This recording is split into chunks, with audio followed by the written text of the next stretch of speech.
Hello friends, welcome to Nand Kishore classes. आज का lecture बहुत ही इंटरेस्टिंग है क्योंकि क्वेश्चन बहुत ही इंपॉर्टेंट है। ओलंपियाड एग्जाम्स में या अलग अलग कॉम्पिटिटिव एग्जाम्स में ऐसे क्वेश्चंस आते हैं। आप स्टेटमेंट ध्यान से देखिए। If 2 is equal to 10 to the power m and 3 is equal to 10 to the power n। ये देखो 2 की वैल्यू दे रखी है, 3 की वैल्यू दे रखी है, या इसको उल्टा भी पढ़ सकते हो कि 10 पावर m 2 के इक्वल है, 10 पावर n 3 के इक्वल है। Then what is the value of 0.15? तो बताइए 0.15 की वैल्यू क्या है। सबसे पहली चीज जो इस क्वेश्चन में है, जो बाकी क्वेश्चन से डिफरेंट बनाती है, कि हमें यूजली ऐसी आदत नहीं होती कि बताओ 0.15 की वैल्यू क्या है, क्योंकि ये क्वेश्चन उल्टा पूछा गया है, डिफरेंट वे में पूछा गया है, लेकिन कंफ्यूज नहीं होना। और हमें बताना है कि 0.15 इनमें से किसके इक्वल है।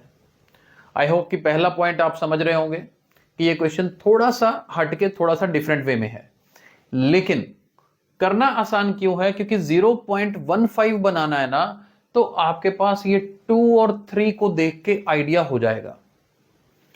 2 और 3 से क्या 15 रिलेटेड कुछ बन सकता है? मेरे दिमाग में क्या आता है कि अगर मैं 3 को 2 से डिवाइड करता हूं तो 1.5 आता है।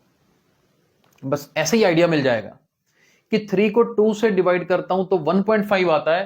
तो क्यों ना एक काम करूं, मेरे पास यहां पर दो इक्वेशंस हैं। एक तो 3 की वैल्यू किसके इक्वल है? 10 पावर n के। दूसरी 2 की वैल्यू किसके इक्वल है? 10 पावर m के।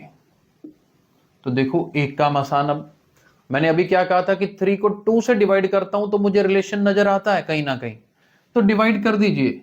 ये देखिए क्या किया मैंने। मान लो मैं इस इक्वेशन को 1 मान लूं, इसको 2 मान लूं, तो फर्स्ट इक्वेशन को सेकंड इक्वेशन से डिवाइड कर दिया।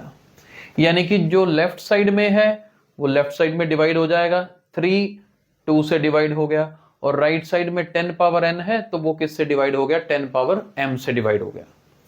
अब यहां से देखना, इस 3 को जब मैं 2 से डिवाइड करता हूं तो मेरे पास कितना आता है? 1.5। ये इंपॉर्टेंट पॉइंट है, ये नोट करना है। और इधर क्या होगा? ये m जो है ऊपर जाके सब्ट्रैक्ट हो जाएगा। Exponent rule, division rule use किया हमने यहां पर। रूल अगर किसी को नहीं याद है तो मैं बता देता हूं, a power m divided by a power n, ये किसके इक्वल होता है? a power m minus n। ये वाला रूल यूज किया हमने, तो रूल्स याद रखने हैं। अच्छा अब देखो, ये वैल्यू किसकी है? 1.5 की है। मुझे किसकी वैल्यू निकालनी है? 0.15 की। तो थोड़ा सा ही काम करना रह गया। यहां पर ये देखो 10 power n minus m option है ना, तो इसका मतलब ये आंसर तो नहीं हो सकता, क्योंकि ये तो 1.5 का है। मुझे किसका चाहिए? 0.15 का। चलो एक काम करते हैं, अगर मैं ये डेसिमल हटा दूं, अगर मैं ये डेसिमल हटाऊं तो ये क्या बनेगा? 15/10 बनेगा। डेसिमल हटा के नीचे 10 लग जाता है। लेकिन मेरे को इसे बनाना है 0.15। अगर मेरे को इसे 0.15 बनाना है तो डिनोमिनेटर में 100 होना चाहिए था। अगर डिनोमिनेटर में 100 हो तो मैं इसको डेसिमल में कन्वर्ट कर सकता हूं, 0.15 लिख सकता हूं। तो क्यों ना एक काम करें, दोनों तरफ डिनोमिनेटर्स को 10 से मल्टीप्लाई कर देते हैं, या इसको बोल सकते हैं कि डिवाइडिंग बोथ साइड्स बाय 10 कर देते हैं। यानी कि इधर भी नीचे एक 10 लगा दिया राइट साइड में, लेफ्ट साइड में भी एक 10 लगा दिया। अब 10 मल्टीप्लाई 10 मैं इसी में ही कवर कर रहा हूं। 10 मल्टीप्लाई 10 क्या होता है? 100 होता है। तो मैं इसी को क्या लिख देता हूं? 100। अब आप देखते जाइए एक स्टेप में आंसर। ये 10 का मतलब है 10 की पावर 1। 15/100 किसके इक्वल है? 0.15 के। 0.15 के है। और यहां एक्सपोनेंट रूल फिर से लगाइए, ये 1 ऊपर जाके माइनस हो जाएगा और इसका आंसर क्या बनेगा? 10 पावर n माइनस m, और ये 1 भी आगे सब्ट्रैक्ट होगा।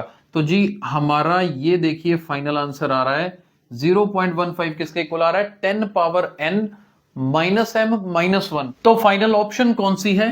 B option. B option is the correct option. I hope आपको ये कंसेप्ट समझ आया होगा। अगर ये कंसेप्ट समझ आया है और ये वीडियो पसंद आया है तो इसे लाइक और शेयर जरूर कीजिए। Thank you so much.